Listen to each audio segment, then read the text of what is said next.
سیدنا عمر رضی اللہ تعالی عنہ جلیل القدر ہستی ہیں جنہیں حضور علیہ السلام نے اللہ سے مانگ کے لیا. سارے صحابی رسول کریم صلی اللہ علیہ وآلہ وسلم کے مرید ہیں، لیکن جناب عمر میرے حضور کی مراد ہیں. 39 لوگ جب اسلام لا چکے، 39ویں شخص حضرت امیر حمزہ رضی اللہ تعالی عنہ تھے، اور ان کا ایمان لانا مسلمانوں کے لیے بہت بڑی ڈھال اور بہت بڑے حوصلے کا سبب و ذریعہ بنا. تو میرے حضور نے ہاتھ اٹھا لیے، کہا اے اللہ، ایک شیر دیا ہے امیر حمزہ، ایک شیر اور عطا کر دے. اب تیری مرضی، عمر بن خطاب دے دے یا عمر بن حشام دے. حضور دعائیں مانگ رہے اور یہ ہاتھ میں تلوار لیے غیظ و غضب سے بھرے ہوئے گھر سے نکلتے ہیں کہ بانی اسلام کا چراغ ہی بجھا دینا ہے. راستے میں ایک صاحب ملے اور کہا کہ عمر، تیور کوئی اچھے نہیں لگتے، خیر تو ہے، کدھر جا رہے ہو؟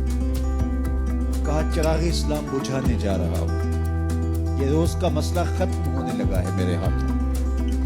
مسکرا کے بولے گھر کی خبر تو لو. کہا میرے گھر کو کیا ہوا؟ کہا تمہاری بہن فاطمہ بھی نوکر بن گئی ہے رسول اللہ صلی اللہ علیہ وسلم. غصے سے بھرے ہوئے اپنی بہن کے گھر کا رخ کرتے ہیں، اندر سے قرآن پڑھنے کی آواز آ رہی. غصہ اور بڑھ جاتا ہے، دروازے کو زور زور سے کھٹکھٹاتے ہیں. اہل خانہ سمجھ گئے ماجرا کیا ہے. گرجدار آواز ہے جناب عمر کی، دروازہ کھولو. جلدی سے معلم کو چھپا دیا اور بہن آگے بڑھ کے دروازہ کھولا. کہا تم سابی ہو گئے ہو، دین چھوڑ دیا تم، بتوں کی وفا ترک کر دی اور بے تحاشا مارنا شروع. بہن کا سر پھٹ جاتا ہے، خون بہنے لگتا ہے اور یہ مارتے چلے جاتے ہیں. فاطمہ بنت خطاب بولی عمر، تم خطاب کے بیٹے ہو، سنو میں بھی خطاب کی بیٹی. جو ظلم جو جبر کرنا ہے کرو، میں محمد عربی کا دامن نہیں چھوڑوں گی. سوچنے پہ مجبور ہو جاتے ہیں وہ کون سی طاقت ہے جس نے بجلیاں بھر دی اس کے اندر. کہا جو تم پڑھ رہے تھے مجھے بھی سنا سکتے ہو؟ کہا تمہیں غسل کرنا ہوگا. عمر اپنے بدن کو دھو رہے ہیں، میرا رب دل دھو رہا ہے. اتنے میں معلم بھی قرآن لے کر آ جاتے ہیں اور قرآن کی تلاوت ہونے لگتی ہے. طٰہٰ ما انزلنا علیک القرآن لتشقیٰ. 14ویں رات کے محبوب جان، ہم نے قرآن اس لیے نازل تو نہیں کیا تھا کہ تم مشقت میں پڑ جاؤ. بے تاب ہو گئے. کہا عمر کی عمر برباد ہو گئی، مجھے لے چلو حضور کی چوکھٹ پہ. تلوار حمائل کی ہے، بہنوئی ساتھ ہیں، اور حضور کی بارگاہ میں حاضر ہو. دروازے کے سوراخوں سے دیکھا تو صحابہ تشویش کا اظہار کرنے لگے. عمر آ رہا ہے، تلوار حمائل کی ہے، ارادے اچھے نہیں لگتے. جناب امیر حمزہ نے کہا دروازہ کھول دو. اچھی نیت سے آیا تو استقبال کریں گے، نیت اچھی نہیں ہے تو اس کی تلوار سے اس کی گردن کاٹ دیں گے.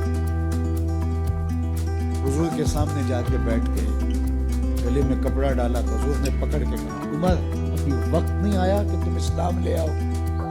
یہی وقت تھا عمر کے اسلام لانے کا. لبوں پہ کلمہ جاری ہو گیا. اللہ اکبر کی صدا اس زور سے گونجی کہ مکے کی گلیاں گونجنے لگی. اسلام لانے کے بعد حضور سے پوچھتے ہیں حضور کیا ہم حق پر نہیں ہیں؟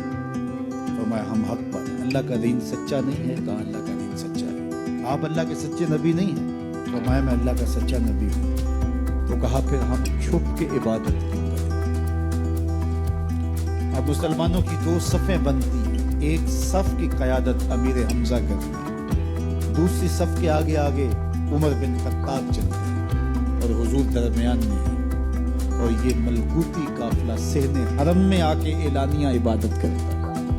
حضرت عبداللہ ابن مسعود رضی اللہ تعالیٰ عنہ فرماتے ہیں عمر کا اسلام لانا اسلام کے لیے عزت کا سبب بنا، اسلام کے وقار کی علامت بن گیا۔ ایک ایک کے دروازے پہ جا کے دروازہ کھٹکھٹا کے کہتے ہیں، وہ تو اور خبر سننے کے لیے بے چین تھے کہ یہ بانی اسلام کی زندگی کا چراغ بجھانے گیا تھا، کوئی خبر لایا ہوگا۔ وہ کہتے ہیں آؤ عمر کدھر آئے ہو؟ کہا تمہیں بتانے آیا ہو، کمزوروں سے پنجہ آزمائی کرتے رہے ہو، آؤ میرے سے بات کرو، میں محمد عربی کا نوکر بن گیا۔ اللہ اکبر۔ میرے حضور نے فرمایا جب اچھے لوگوں کا ذکر کرو تو میرے عمر کا ذکر بھی کیا کرو۔ میرے عمر کی زبان پر حق بولتا ہے، سچ بولتا ہے۔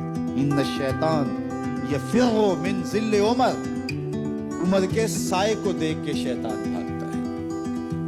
اللہ اکبر۔ اسلام لائے تو زندگی کی ایک ایک سانس اسلام کے لیے وقف کر دی، حضور کا پہرا دیا، حضور کی ناموس کا پہرا دیا، حضور کی شریعت کا پہرا دیا۔ اسلامی فتوحات پھیلی تو پھیلتی ہی چلی گئی، کبھی مصر فتح ہو رہا ہے، کبھی ایران فتح ہو رہا ہے، آرمینیا تک مسلمانوں کی افواج پہنچتی ہیں، 22 لاکھ مربع میل پر حضرت عمر رضی اللہ تعالیٰ عنہ کی سلطنت پھیل جاتی ہے۔ عدل و انصاف کا دورہ ہوتا ہے۔ زمانے نے دیکھا کہ غیر مسلم بھی عدالت میں کھڑا ہے تو اسے خوف نہیں ہوتا تھا کہ میرے سے ناانصافی ہوگی، اس لیے کہ حکومت عمر کی چل رہی ہے۔ وہ بھی مطمئن ہوتا تھا کہ میرے ساتھ انصاف ہو۔